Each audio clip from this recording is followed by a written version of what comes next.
It is inherently an American value to have a system where everyone is able to participate. But there's a huge gap between our democratic ideals and the system in practice. There's a little bit of confusion, a little bit of frustration. The ballot could have you scratching your head. Well, it wouldn't be a presidential primary season without arcane rules and confusing ballots. 40% of US adults aren't voters and aren't having a direct voice in shaping their communities. We see this huge opportunity to fix the system and building a democracy that's truly inclusive.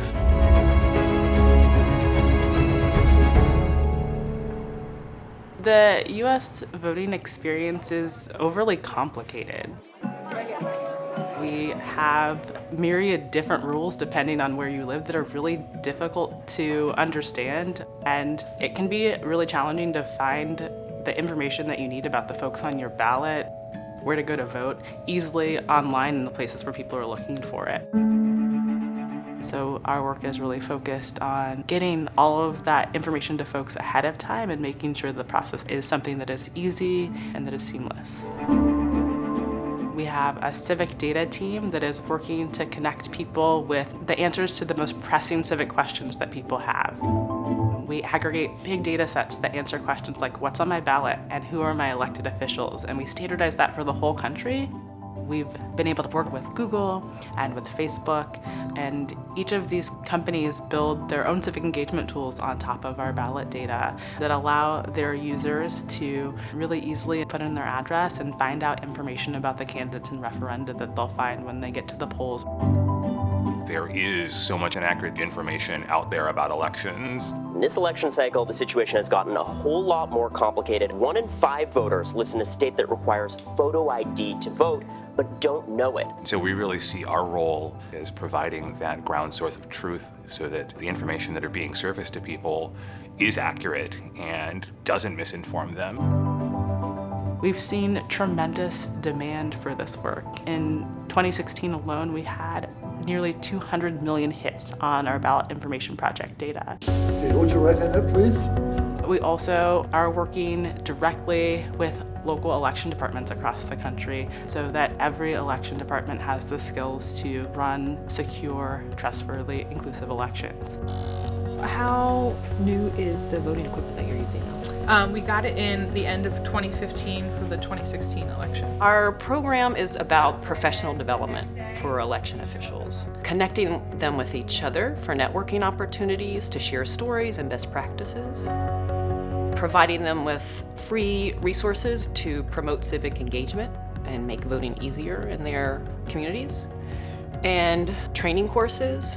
We want to introduce today's content on data transfer with some real basic terminology. CTCL's training was very hands-on and very helpful. Nice banner picture.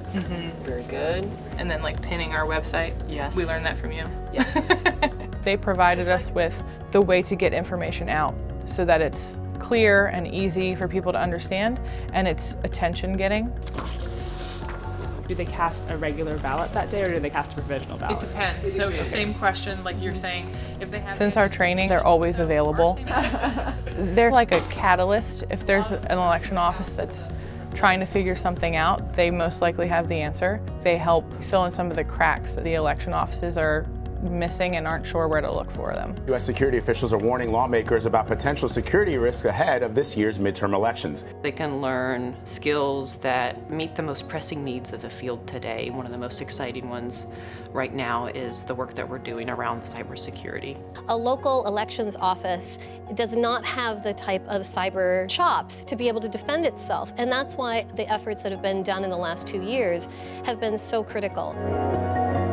We build them in partnership with cybersecurity experts, and ultimately when people come away from any of our training courses, they're able to immediately put something into practice.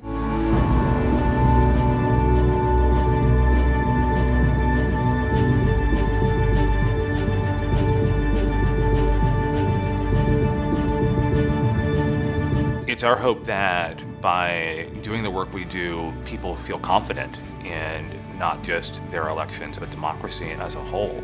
Massive turnout coast to coast. Look at this line inside a gym in DeKalb County, Georgia. When we have more people participating in the process, we make better decisions together. But we still have a long way to go to really step into the potential of what democracy can look like.